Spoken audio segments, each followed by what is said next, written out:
Good morning, students. Unit 4 from the diary of Anne Frank.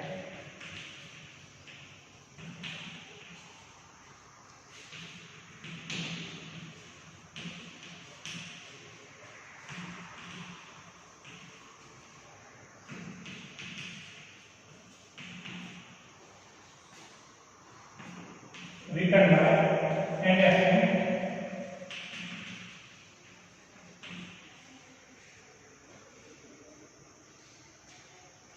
Before you read, Anne is married. Anne, 12 June 1929 to February March 1945. Yeah.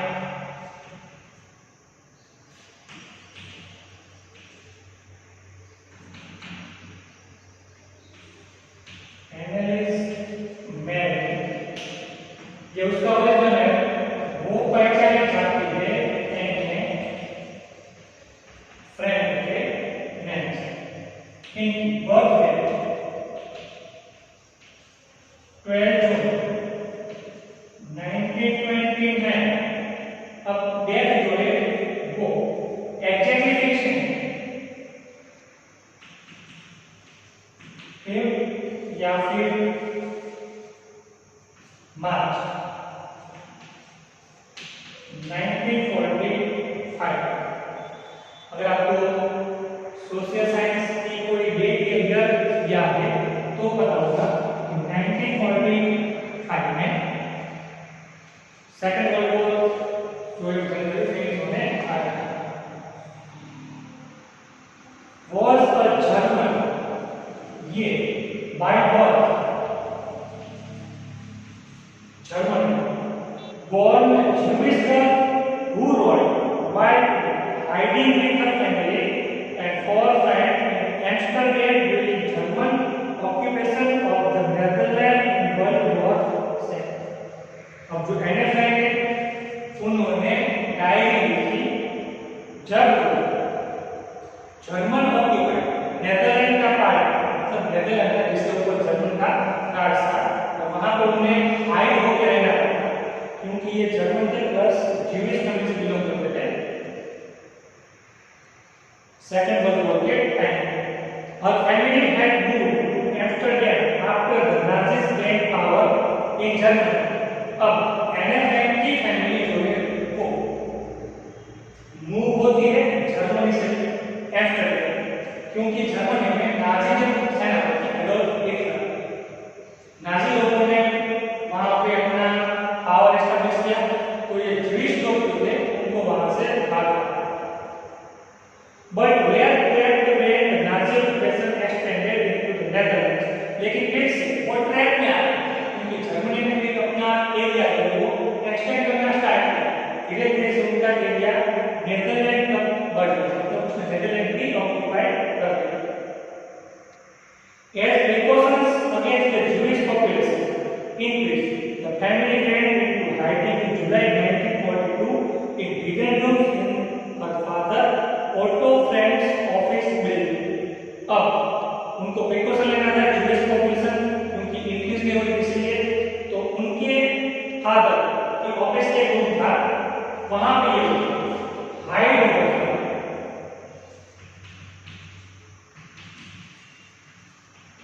Otto Frank, father of Anne.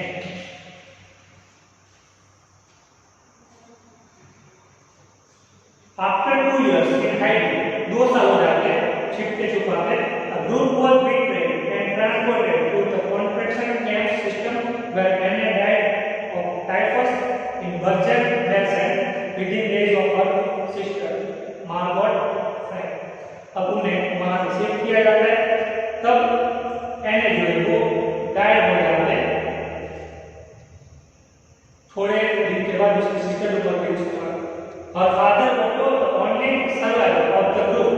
तो उनके जो father यहाँ पे एने Frank की मृत्यु हो जाती। अब एक ही इंसान बचता है उसके father Otto Frank return to Amsterdam after the war ended. जब युद्ध finish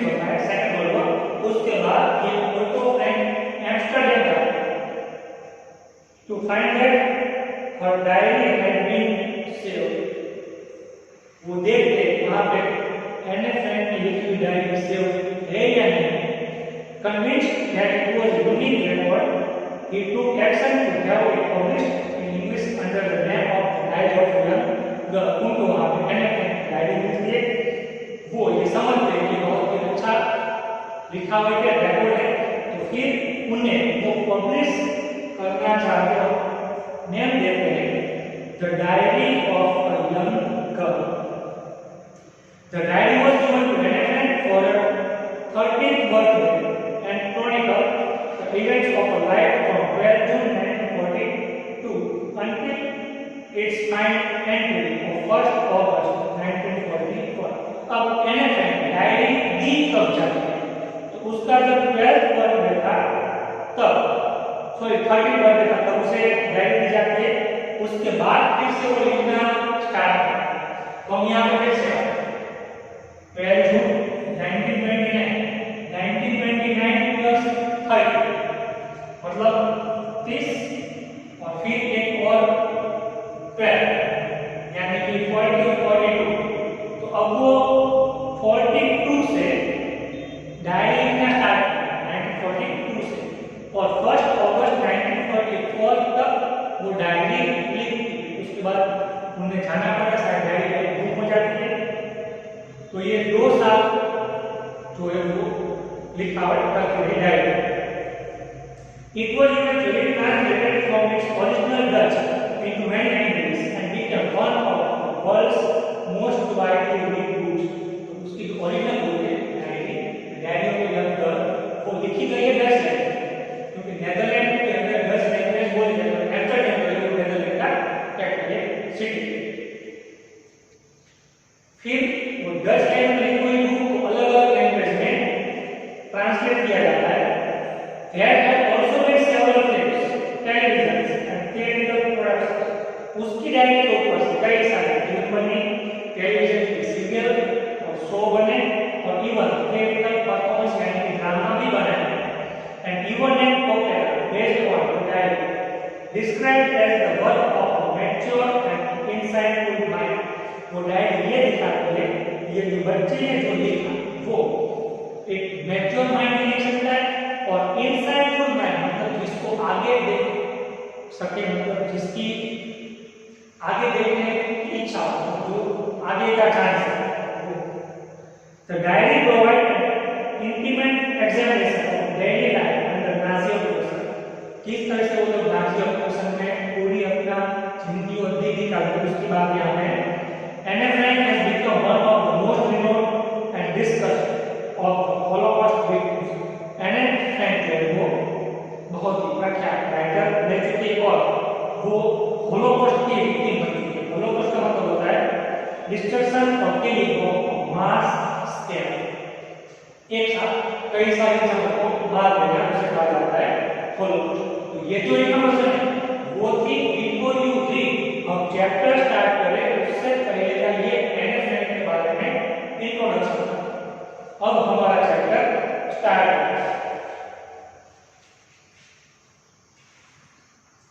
Writing in a diary is a really strange experience for someone like me.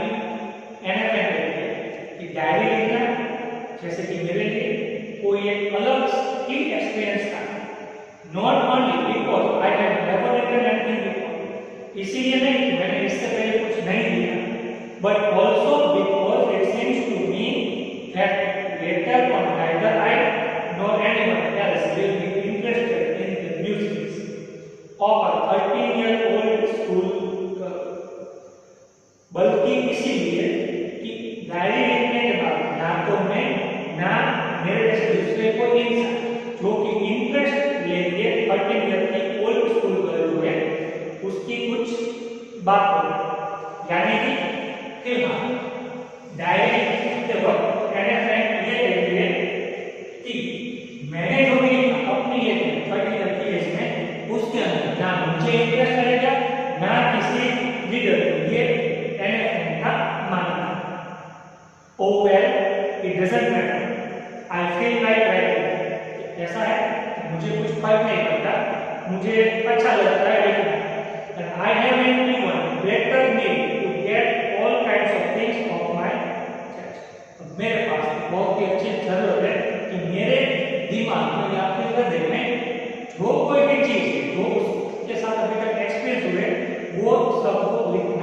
ज्यादा। Paper has more patience than people, ये सेंटेंस याद रखना।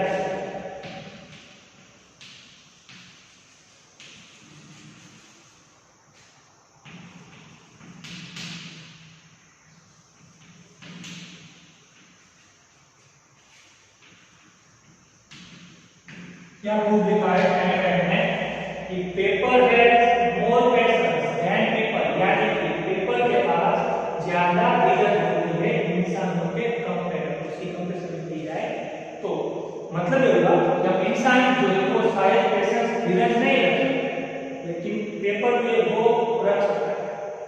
I thought of this thing on one of those days when I was feeling a little depressed and was sitting at home with my chin in my hands, bored and listless, wondering whether to stay in or go out. अब anagram जो है वो उन दिनों में यानी कि जो वर्ल्ड वॉर सेकंड चल रहा था उस टाइम पे जब वो मूव होते हैं एब्स्ट्रैक्ट तब ये सोच रहे थे और वो थोड़ी सी डिप्रेस थी तो अपने घर में वो बैठ जाती है अपनी चिन दोनों हाथों में पकड़ के बोर और लिस्टलेस, मतलब उसके पास एनर्जी नहीं थी कुछ काम करने की और खुद वंडर करती आश्चर्य होती है कि वो घर में रहे या फिर बाहर रहे, क्योंकि पूरा शायद अगर वर्ल्ड वॉर चल रहा है युद्ध चल रहा है तो बाहर नहीं निकल सकती और घर में वो शायद वो निकले। I finally stayed where I was brooding, brooding मतलब ब्रॉड जहां उसका कुछ है फाइनली वो में रहती है जहां उसका बॉटम होता है। Yes paper does have more patience, कि हां पेपर के पास और ज्यादा धीरज होती है।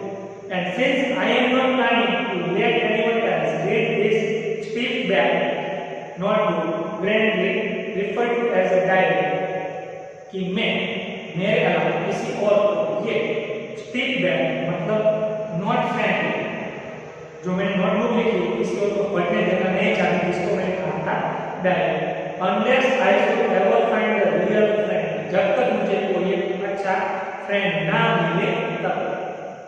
It probably want make a big of difference, इसके साथ कोई डिफरेंस जो है शायद नहीं होगा। मतलब ये होगा कि एने फ्रेंड का उस टाइम पे कोई फ्रेंड नहीं था तो वो अपनी इच्छा जो भी वो एक्सप्रेस कर वो एक डायरी लिखी थी और वो डायरी ये चाह रही थी तो किसी और को ना कोई उससे रीड ना क्योंकि उसके पास कोई रियल फ्रेंड नहीं है। Now I am back to the point that prompted me to keep a diary in the first place, I don't have a friend. जब मैं उस पॉइंट पे आ गया कि जिस चीज से मुझे लगा कि मुझे डायरी लिखनी चाहिए रखनी चाहिए क्योंकि मेरे पास कोई फ्रेंड नहीं, ये कहना है मैंने friend. Let me put it more clearly, चलो मुझे अभी आगे कंप्लीट क्लियर कर दो। Since no one will believe that a 13-year-old girl is completely alone in the world, कि शायद कोई ट्रस्ट ही नहीं करेगा कि 13 ईयर की ओल्ड गर्ल जो है वो इस वर्ल्ड में अलग है, उसके कोई फ्रेंड नहीं। And I am not, I have loving parents and a 16-year-old sister, मेरे पास पेरेंट्स जो मुझे प्यार करते थे और 16 ईयर की ओल्ड सिस्टर जिससे बड़ी बात। And there are about 30 people I can call friends, और शायद 30 जितने इंसान थे जिसको मैं फ्रेंड्स कह सकता हूँ। I have a family, loving aunts and good home, मेरे पास फैमिली है, आंट्स है और अच्छा सा होम है।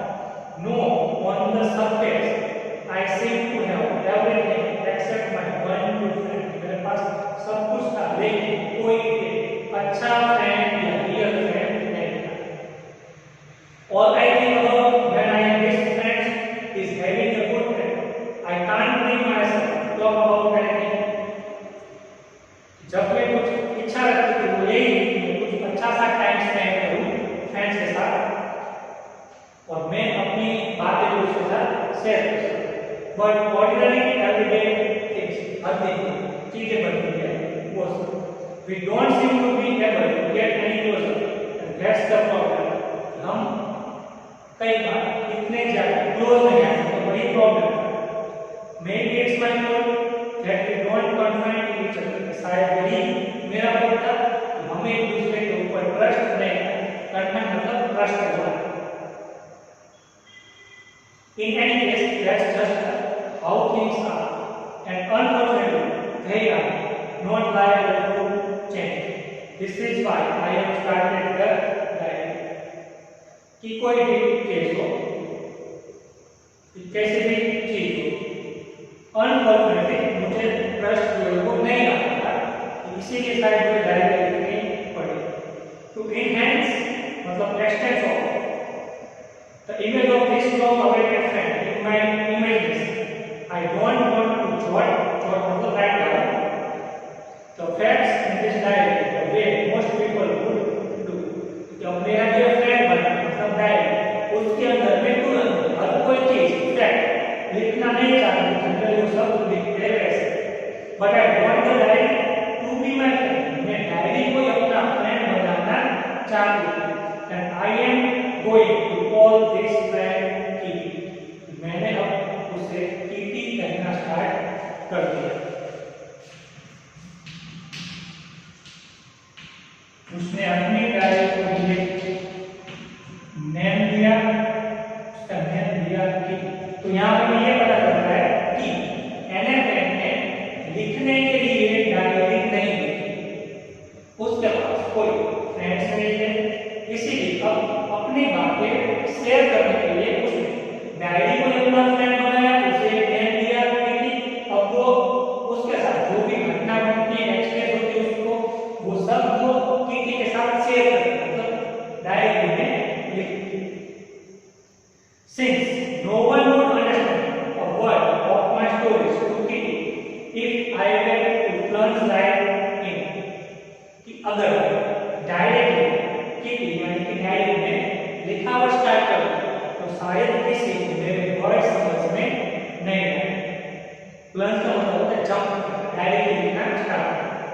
I would better provide a brief sketch of my life much as I described during उससे पहले मुझे मेरी लाइफ का थोड़ा सा स्केच यानी कि इंट्रोडक्शन देना चाहिए, ताकि रीडर को मेरी डायरी को अच्छी तरीके से समझ सके। अब खुद का इंट्रोडक्शन देना एन फ्रेंड को अच्छा नहीं लगता, फिर भी हम लोग थोड़ा सा इंट्रोडक्शन दे।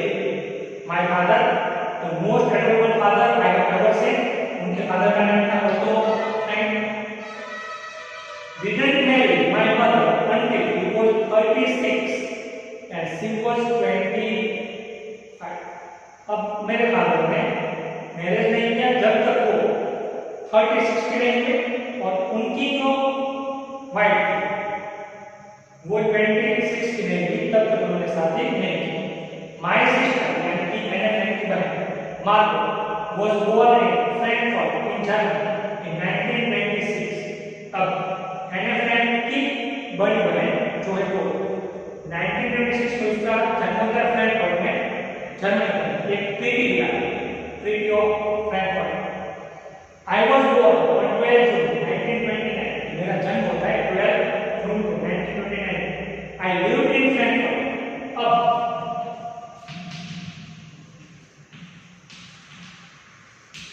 ये लोग रहते हैं Frankfurt until I was born।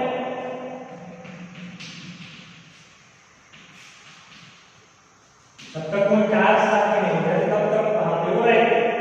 My father एमिग्रेटेड to Holland इन 1933। अब एन फ्रैंक के फादर ऑटो फ्रैंक हॉलैंड की नेदरलैंड, जैसे हम इंडिया, हिंदुस्तान और भारत में वैसे नेदरलैंड को हॉलैंड कहा जाता है।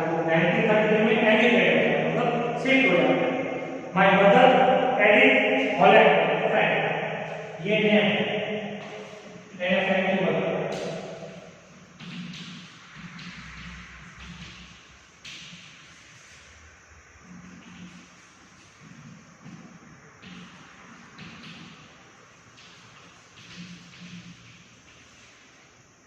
When we came to Holland in September, यानी कि हस्बैंड और वाइफ दोनों शिफ्ट हो जाते हैं।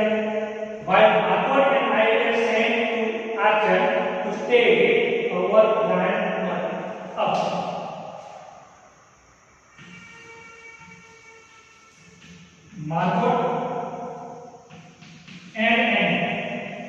दोनों एक प्लेस है आर्चन, वहां पे बेच दिया जाता है, यहाँ पे इनकी ग्रैंड मदर जो है वो रहे। Marco went to holiday December, Marco 5 से हॉलीडे चले जाते हैं and I follow in February, और फेब्रुअरी में यानी कि एन फ्रेंड चली जाती है। When I was plumped down on the table as a birthday present for Marco, जैसे मैं प्लम्ड डाउन मतलब अपने आप को थ्रो करना, पलट वो बर्थडे प्रेजेंट देती है मार्को के लिए। I started right at the Montessori nursery school, I stayed there until I was 6, at which time I started in the first form। अब वहाँ पे वो रहते जब तक वो फर्स्ट स्टैंडर्ड में नहीं आती तब तक वो 6 ईयर की हो जाती है। In the 6th form my teacher was Mrs. Kapras, the head mistress। At the end of the year we were both in tears as we said heartbreaking father।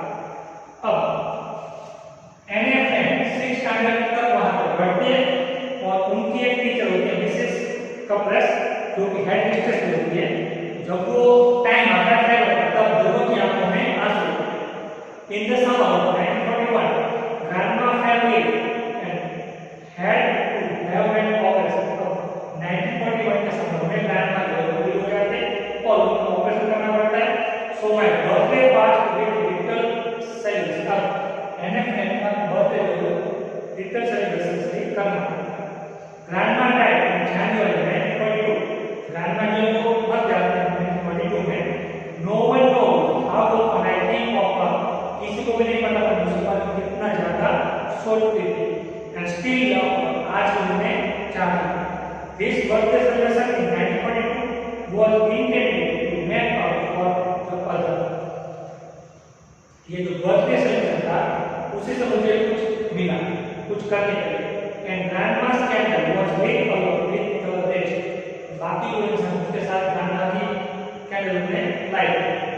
The four of us are still doing well and that brings me to the present date of 20 June 1942 कि हम चार हो सकते हैं, mother father और दो sister अच्छे से रहते थे और उसी चीज से वहां को 20 जून 1942 में ले आए।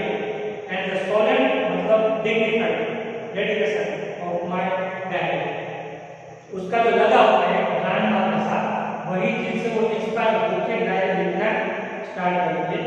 तो यहाँ पे हम इतना हाफ चैप्टर रह देते, बाकी काम जो है वो सेकंड वीडियो में कंप्लीट करेंगे।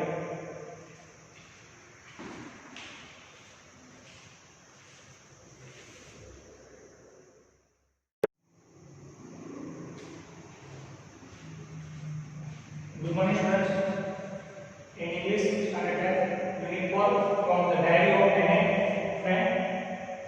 इससे पहले कभी हमने देखा कि NFM बिफोर यूनिट के बारे में प्लस उसकी डायरी उसने किस तरह से लिखी। अब यहाँ पे प्रॉपर एक डेट में क्या हुआ वो यहाँ पे हमें पता। तो ये डेट है सैटरडे 20 जून 1942।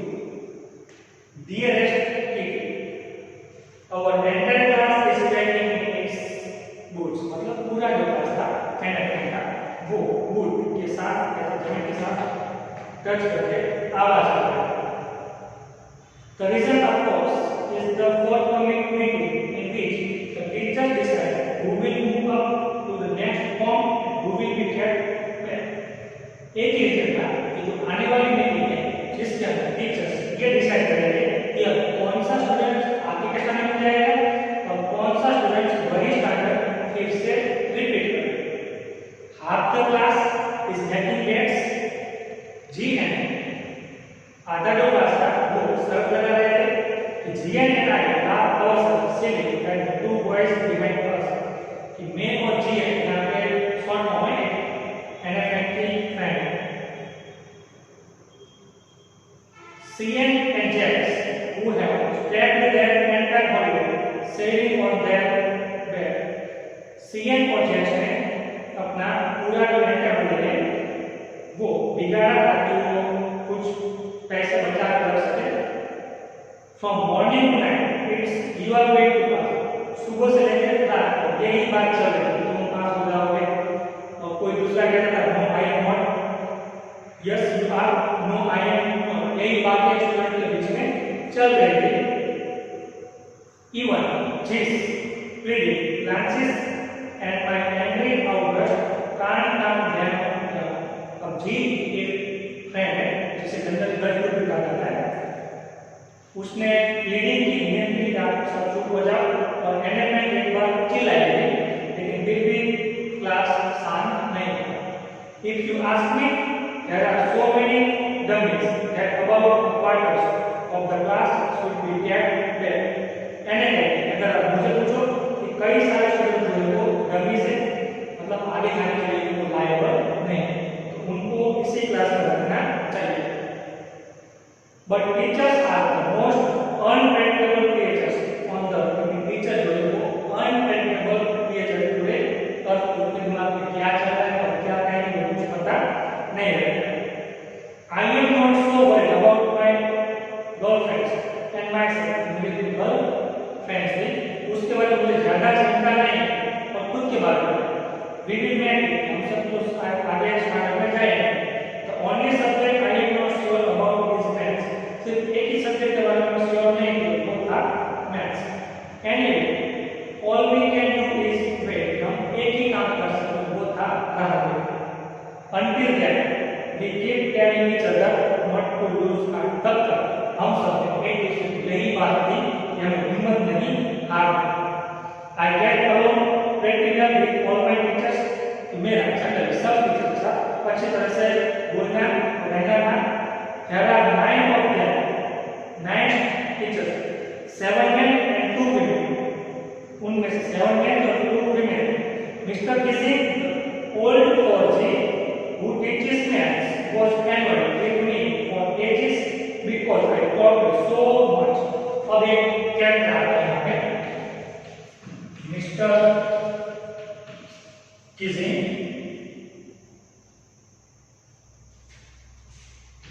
ये मैथ्स पढ़ाते हैं और ओल्ड फैशन के पर्सन। तो जनरली मिस्टर किसिंग जो है वो एनएफएन को एनएफएन जो है वो उनके लेक्चर में ज्यादा बात करते हैं। After several mornings he assigned me extra homework and essay on the subject chatterbox। बार-बार वार्निंग देने के बाद भी अगर एनएफएन नहीं सुधरती है तो मिस्टर किसिंग जो है वो एनएफएन पे होमवर्क देते हैं। होमवर्क में उन्हें ऐसा लिखना है चैटरबॉक्स। चैटरबॉक्स वर्ड उस इंसान के इस्तेमाल किया जाता है जो अपनी बातें बंद ही ना करे। What can you write about chat, आप इसके बारे में क्या लिख सकते हैं? I would worry about that letter, मुझे इसके बारे में बात नहीं चिंता हुई। आई डिसाइडेड, मैंने डिसाइड किया। I jotted down the title in my notebook, turn it in my bed and tried to keep it quiet. मैंने अपनी जो नोटबुक उसमें टाइटल लिखा और बेड में फिर रख दिया शांति से। That evening, after I finished the rest of my homework, उस शाम जब मैंने अपना पूरा होमवर्क कंप्लीट किया उसके बाद the note about the essay caught my eyes, कि मेरी आंखें उस नोट पे गई जो मैंने लिखी थी। I began thinking about the subject while chewing the tip of my fountain pen। Generally मैं अपने फाउंटेन पेन की टिप जो च्यू करते हुए सब्जेक्ट के बारे में सोचते रहते।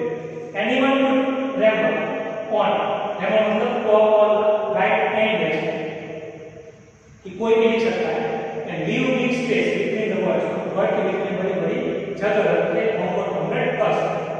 But the trick was to come up with convincing arguments to prove the necessity of talking। लेकिन यहाँ एनएफएन ये चाहते हैं कि बातें करना कितनी जरूरी है वो ये अपने ऐसे के द्वारा प्रूव करना चाहते हैं।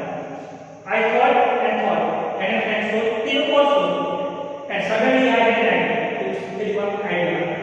I wrote the 3 pages Mr. Kissing had assigned me and what chapter box के ऊपर मैंने तीन पेज लिखे, वो तीन पेज मिस्टर किसी ने देखे और वो सेटिस्फाइड थे।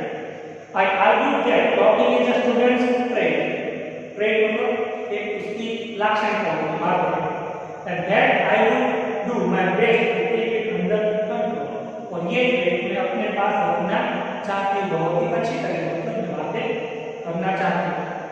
But that I would never be able to cure myself of the habit, since my mother taught as much as I did, if not more.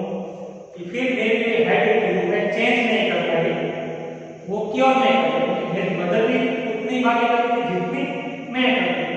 And that there is not much you can do about inherited traits, और जो inherited लक्षण होते हैं उसके अंदर आप कुछ भी इम्प्रूवमेंट नहीं कर सकते। मतलब कि मेरी मदर की जो बातें थी वो ज्यादा बातें करती थी, तो मैं भी उसके ऊपर ही गई थी, मैं भी ज्यादा बातें करती। Mister Keesing had a good laugh at my arguments, mister Keesing जो है वो उसकी आर्ग्यूमेंट पे हंसने लगे। But when I proceed to talk my way to the next lesson, दूसरे लेसन जिसमें बातें करने लगी, ये असाइन मी अ सेंटेंस, तुरंत ही मिस्टर किसिंग ने दूसरा होमवर्क दे दिया। This time it was supposed to be on an incoercible chatterbox. अब सेकंड टाइम जो होमवर्क दिया ऐसा वो दिया an incoercible chatterbox,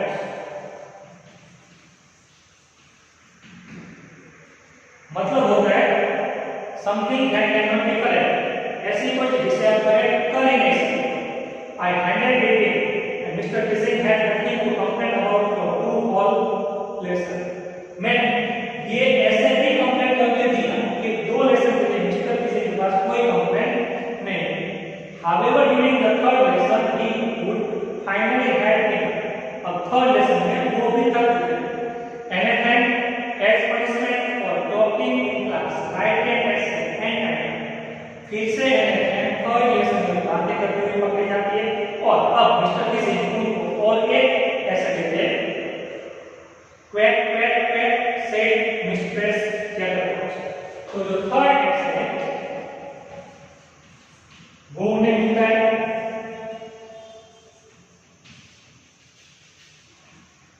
quack quack quack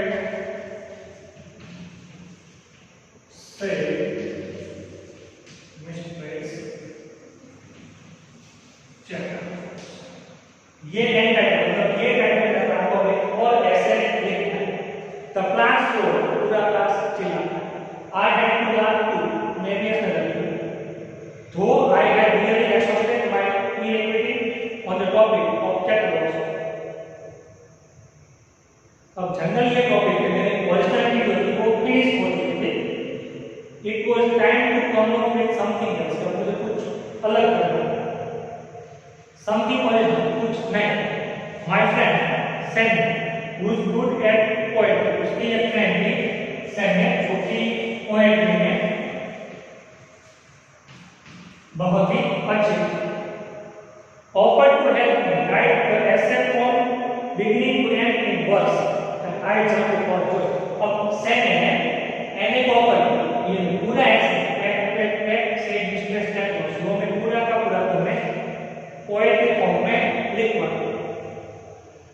mister Keesing was trying to play a joke on me with this ridiculous subject, but I would make sure the joke was on him. तो mister Keesing जो है वो ये जो subject ridiculous उससे मुझ पे Jacques बनाना चाहते, लेकिन मैं खुद उनके ऊपर जॉक बना। I finished my poem and then complete poem completely and it was beautiful, बहुत ही अच्छी poem। It was about a mother duck and a father swan with three baby ducklings who were beaten to death by the father because they cared too much। अब जो poem थी, poem के अंदर एक mother duck और father स्वान थी।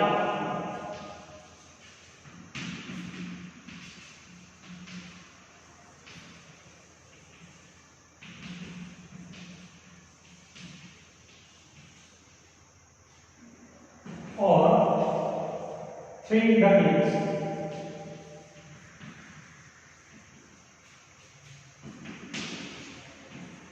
Poem में ऐसा है कोई और ऐसे, लेकिन पोएट्री फॉर्म में ऐसे नहीं है। तो वहां पे स्टोरी है कि फादर वन जो है वो 3 डकनी को मार देते क्योंकि वो ज्यादा क्वेट कर रहे थे, आवाज कर रहे थे किसी की। लब के लिए Mr Casey took the job the right way, वो सही तरीके से समझ आते हैं। He read the poem to the class, पूरी पोएम क्लास के सामने रीड करते हैं, adding his own comments, उनकी खुद की कमेंट को ऐड करते हैं, and to several other classes as well, दूसरे क्लास के स्टूडेंट थे उनकी कमेंट भी ऐड करते हैं। Since then I have been allowed to talk and haven't been assigned any extra homework, उसके बाद से मुझे परमिशन मिल गई बातें करने की और ज्यादा एक्स्ट्रा होमवर्क भी नहीं मिला। On the contrary, Mr. Casey is always making jokes these days, उस दिन से मिस्टर केसी जो है वो सबके लिए जॉब बने। यहाँ पे एनएफएन ने अपनी डायरी में सब लिखा है।